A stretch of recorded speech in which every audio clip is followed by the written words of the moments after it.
এখনো বিশ্বাস করা যাচ্ছে না, বিকজ আমি ঋতুকে 1980s থেকে চিনি। আমরা একসাথে বিজ্ঞাপন সংস্থায় কাজ করতাম।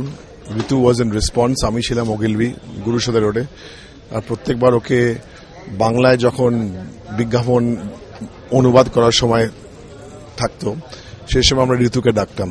তো ভেরি ওল্ড রিলেশনশিপ। আমার পাশের গলিতে আমি থাকি, আমার স্ত্রীর সাথে তার খুব ভালো পুরনো সম্পর্ক। This is not only a loss, এটা কলকাতার জন্য শুধু লস নয়, বেঙ্গলের জন্য লস নয়, ভারতবর্ষের জন্য লস তো অবশ্যই, but this is a loss for international cinema.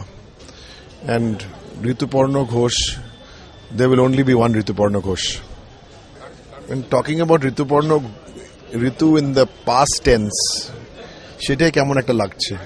Not only যে ঋতুপর্ণ যেভাবে the সিনেমা বানিয়েছেন, but even his beliefs on, strong beliefs on sexuality, সেটা আমার সাথে অনেক ডিসকাশনও করতাম, আমার স্ত্রীর সাথে অনেক ডিসকাশন করতাম, because he had a belief. and আমরা অনেকে আছি, আমরা নিজের বিলিফগুলো, সেই বিলিফ আমরা লুকিয়ে রাখি, কিন্তু ঋতুর একটা স্ট্রেংথ ছিল, একটা কনফিডেন্স ছিল যে হি লিভড হিজ বিলিভস। ওর যা বিশ্বাস ছিল সেইভাবে। অবশ্য ঋতুর বাবা মা মারার পর he lost a lot of zeal.